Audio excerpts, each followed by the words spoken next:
Hello and welcome to the Smashy Business Show. So for today, we are talking about Nadine Nassib Njeim launches her own beauty brand, Lebanese actress. As I've mentioned, Nadine Njeim introduces Nadine Njeim Beauty. That is launching in May 2024. Now, the line is inspired by her resilience after the 2020 Beirut explosion, of course, as we all know. Now, the brand embodies her journey of self-belief and strength. And of course, we all know what happened in Lebanon. Now, for our second story, Saudi-based MDD secures $26.6 million in series of funding around Saudi-based startups specializing in supply chain and recruitment management recently closed a series of investment rounds where details have not been disclosed. And of course, the GOAT Cristiano Ronaldo joined Whoop founder Will Ahmed on Whoop podcast to discuss football, fitness, and their partnership, of course, and which is very exciting. Turns out, I'm not the only one that sleeps early because he said that the Whoop watch is a fitness tracking wearable that it as well has an app, and he said that the brand's health tracking technology significantly impacts his career and as well personal life in terms of his physical, mental health, stress and sleep. And later on, I am joined by Rashid Al Mulla, who is the founder and CEO of Frio Sparkling Water. So stay tuned.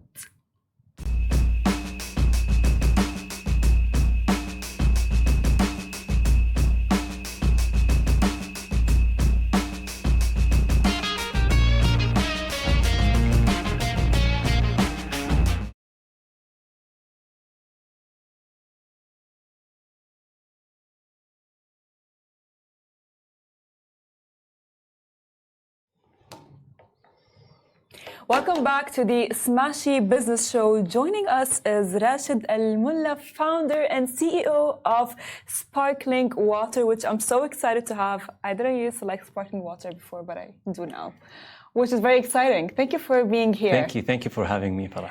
So first of all, my first question, if you could walk us through the process of creating a new Frio flavor, from concept to production. Okay. So it started as a problem statement, my personal problem statement, where I couldn't find healthy alternatives out there on the shelves. I used to see the other sodas, beverages out there in the market, and all of them were like 1 calorie, like they were promising you 1 calorie, but when you were drinking them, they were too sweet. Like I was wondering, like, what makes it so sweet? And then we learned, like with time, we learned that there were sweeteners, etc. So I was looking for something that was healthy, fizzy, refreshing, and good for me. And that's where the idea came of Frio Sparkling Water. The sparkling water, the current sparkling water market is so boring.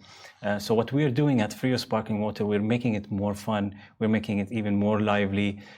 For us to evaluate a can experience, they need to complete a full 330 ml, or let's say, for example, in whatever 330 ml can, because there is, let's say, for example, the experience when you drink the first half is different than when you drink the last half.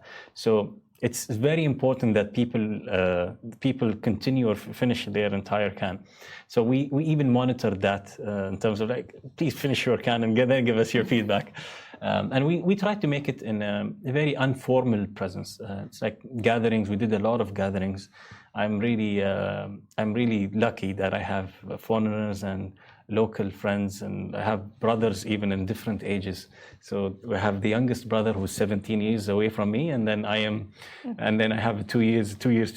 So for me to do the market research, and it was very, very easy and very cost effective. Yeah, 100%. I mean, of course, I can imagine, it takes a lot because you must have had a business module happen, developed before, right? Before having the business all set up all together.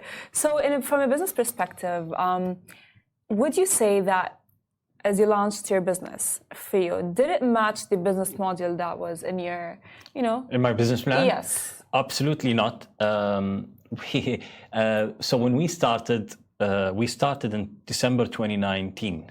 Mm-hmm. So you guess what happened? COVID struck on end of February 2020. Okay.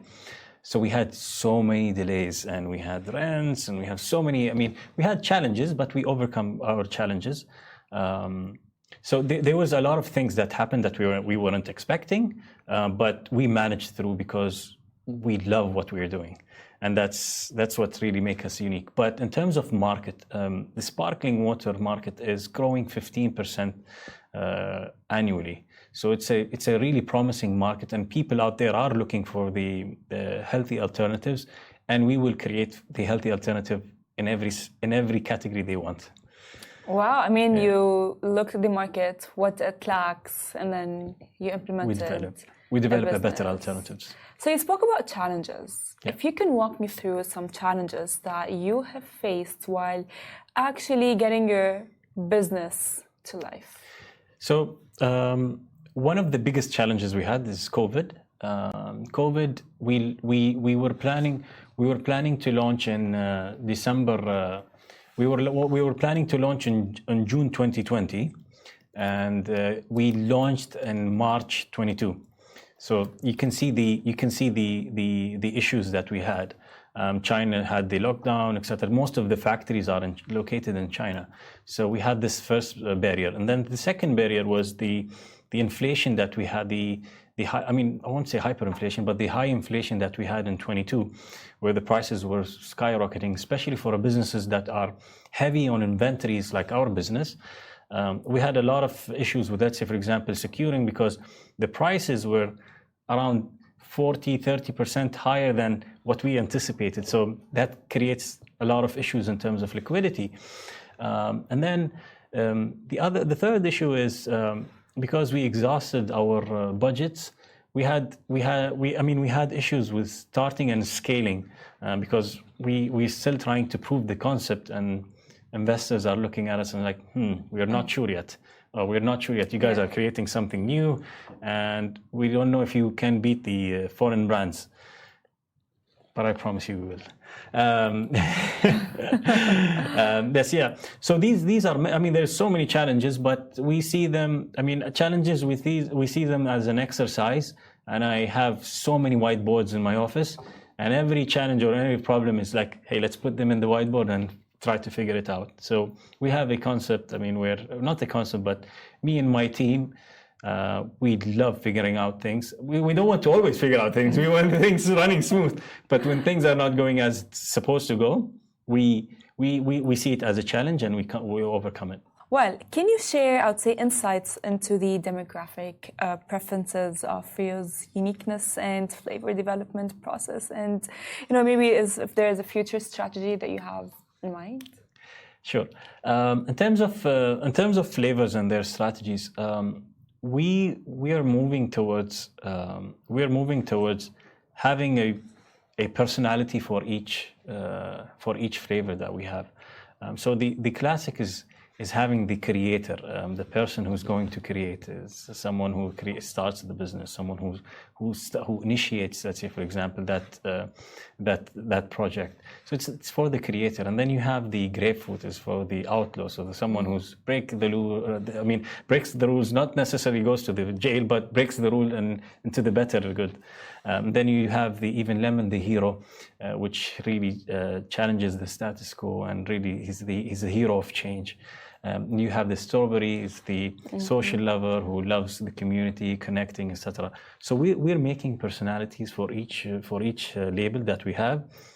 It's not just because it's a marketing thing, but it's for people to even have a much more attachment to our brand, and they can relate to it. So it's just not just a delicious beverage you're having, but even an emotional satisfaction that you can get from it. That is smart. Is that why strawberry is your favorite flavor? I love the community. I mean, and this is really one of the biggest parts where we are on the ground. We are here with the community. We are with the people. We're a brand. You'd find us at your local event. You'd find us. Supporting the runners. You'd find us supporting, let's say, for example, the artists. So we are out there. This is what really, one of the best value propositions that we have against all our competitions. So what's the future? What does the future look like for Frio?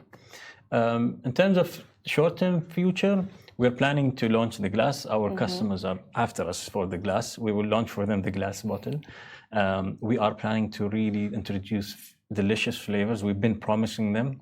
But the issue is, I'm going to say that what is the issue is? The issue is we are currently overwhelmed with our current productions. We will launch them as soon as we can, inshallah. We do have them. We have tested them. We've done everything. We will launch them soon. Well, thank you so much for being here. And thank you, Thank you, guys. This is our interview with Rashid Al Mulla, founder and CEO of Frio Sparkling Water. Of course, stay tuned and see you tomorrow, same time, same place. Bye from me.